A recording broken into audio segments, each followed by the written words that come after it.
أعوذ بالله من الشيطان الرجيم بسم الله الرحمن الرحيم.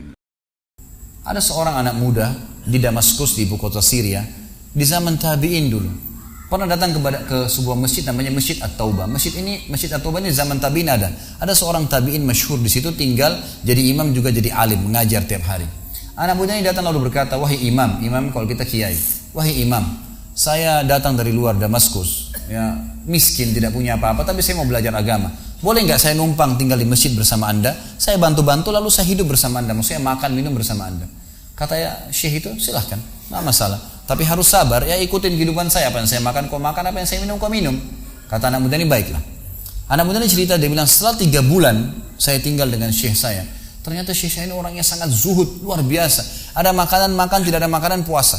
Dan hari ini sudah 3 hari kami puasa. Sahur dengan sebutir kurma segelas air, buka puasa juga begitu. Tapi ini sudah hari ketiga, syekh saya masih kuat, saya sudah tidak kuat lagi, dia bilang. Saking tidak kuatnya saya bungkukkan punggung saya, menekan perut saya supaya lapar saya hilang.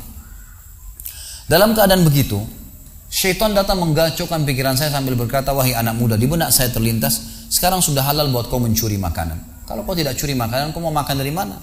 Akan mati kelaparan. Minta sama gurumu nggak punya. Minta-minta sama orang, gurumu larang, minta-minta sama orang. Sekarang kau curi makanan sepotong roti, yang penting tidak mati kelaparan." Dia bilang dalam kondisi saya berkecamuk pikiran syaitan begitu, saya berpikir mencuri makanan di rumah di sebelah masjid.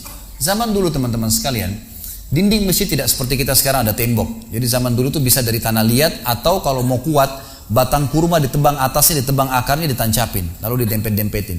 Jadi dinding yang kuat. Dan rumah orang sama masjid berdempetan dindingnya. Dia naiklah dinding masjid, dari belakang masjid dia naik mau mencuri makanan. Di rumah yang pertama dia mau masuk mencuri di sebelah masjid, itu dia lihat ada 3 perempuan yang tidak tutup auratnya, lagi nunun kulit domba. Dia alihkan pandangannya karena dia tahu yang bukan mahramnya haram untuk melihatnya. Dan itu bukan tujuannya, dia ingin cari makanan. Dia pindah ke rumah kedua.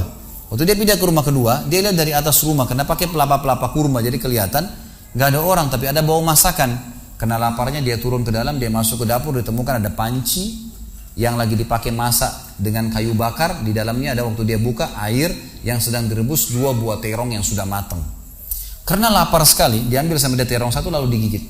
Sementara dia kunyah teman-teman sekalian, dia bilang, dia ceritakan dirinya, waktu saya sebentar kunyah dan sangat lapar, saya sudah buru-buru ingin menelannya, tapi tiba-tiba muncul ketakwaan saya pada Allah. Muncul ketakutan saya pada Allah, kepatuhan saya sama Allah. Lalu saya berkata dengan diri saya, subhanallah, syaitan berhasil membuat saya melakukan 3 dosa sekaligus. Yang pertama, masuk rumah orang tanpa izin, dosa. Yang kedua, mencuri, mengambil terong itu. Dan yang ketiga, saya sedang memakan makanan yang haram. 3 dosa sekaligus. Maka dia bilang, tidak mungkin Allah membuat saya mati kelaparan karena meninggalkan yang haram. Karena Nabinya Muhammad SAW sudah bersabda, "Man taraka sya'ni la abdalahu khairan min." Siapa yang meninggalkan sesuatu karena Allah, Allah akan gantikan yang lebih baik darinya. Lalu saya lempar gumpalan makanan terong itu ke lantai dapur tersebut, lalu saya kembali ke masjid. Dan masih ada pengajian, saya tidak bisa tangkap apa yang sedang dibahas karena laparnya. Waktu bubar pengajian, dia bilang, guru saya duduk di kursinya, saya pun duduk di tiang salah satu masjid. Ada 1 orang tua di belakang masjid. Lalu masuklah seorang wanita dari pintu masjid bercadar, berbicara dengan guru saya sambil guru saya menundukkan pandangannya.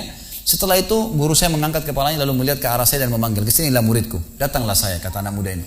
Lalu ditanya oleh guru saya, "Apa kau sudah menikah?" Dijawab oleh muridnya, "Belum." Lalu ditanya 2 kali, "Apa kau ingin menikah?" Dia tidak jawab. "Apa kau ingin menikah?" Tidak jawab. Sampai 3 kali, "Apa kau ingin menikah?" Dia tidak jawab. Lalu kata anak muda ini, "Wahai imam, wahai syekh, ya guru saya setelah Allah subhanahu wa ta'ala, hidup saya bergantung pada anda. Apa yang anda makan, saya makan. Apa yang anda minum, saya minum. Sekarang sudah 3 hari kita punya makanan dan minuman, puasa. Dan saya sangat lapar. Kalau saya nikah, saya mau beri makan dari mana istri saya?" Lalu kata syekhnya, "Ini perempuan di sebelah saya yang bercadar baru selesai masa iddah meninggal suaminya 4 bulan 10 hari. Dan dia ditinggalkan harta yang cukup, dia masih muda, dia takut fitnah. Dia ingin saya carikan jodoh, saya anggap kamu cocok. Kamu mau?" Dia bilang iya. Tanya perempuan, "Kamu mau?" Dia bilang iya. Syekhnya keluarin kendi dari kamar, dikasihkan jadi mahar, panggil walinya perempuan, panggil 2 saksi, kalimat akad, selesai. Hitungan menit nih. Lalu kata syekhnya, "Pulanglah ke rumah istrimu. Saatnya sekarang kamu pulang, udah. Nanti kalau mau sholat, mau ibadah, silakan datang ke masjid. Sudah nggak perlu lagi numpang di masjid." Gitu. Pulanglah dia sama istrinya. Dia ceritain, "Di mana saya jalan sama istri saya masih malu-malu, baru nikah. Dan ini kan memang hitungan menit nih. Ya, dia baru tadi kelaparan, tiba-tiba sekarang sudah nikah gitu." Dia bilang saya jalan, keluar dari masjid, lewat di rumah pertama yang dia tadi manjat mau mencuri, dia lewatin sama istrinya. Begitu masuk, tiba di depan pintu rumah kedua yang dia manjat, gitu kan? Istrinya berhenti, buka pintu rumah lalu berkata, masuklah suamiku, ini rumah kita. Rumah yang tadi dia mencuri nih. Maka dia pun bilang, saya masuk ke ruang tamu, saya melihat di atas, ini benar rumah tadi yang saya masuk mencuri. Istrinya bilang, wahai suamiku, tadi saya dengar anda sudah 3 hari nggak makan, mau makan? Dia bilang iya. Istrinya masuk ke dapur, ditemukan apa? Panci terbuka, terong yang sudah digigit. Ini kisah nyatanya. Tiba-tiba perempuan ini bilang, siapa yang makan terong saya? Spontan gitu, teriak gitu kan. Pada saat dia teriak, maka si laki-laki ini mengucapkan kalimat begini. Ini dari saksi bahasan kita. Dia mengatakan, kesinilah istriku. Demi Allah begini ceritanya. Kronologisnya saya manjat, saya turun, saya lapar, saya makan. Dan demi Allah sebelum saya telan, karena saya takut sama Allah, saya lempar ke dapur, ke lantai dapurmu dan belum kering tuh. Gitu kan. Maka perempuan ini mengucapkan kalimat, saya berharap semua muslimah di belakang sana juga punya iman seperti ini. Kata para ulama, ucapan wanita ini perlu diukir dengan ukiran emas, karena menandakan iman yang luar biasa. Kata dia, wahai suamiku, engkau meninggalkan segumpal makanan haram. Allah jadikan makanan itu, pancinya, rumahnya, pemilik rumahnya jadi milikmu sekarang.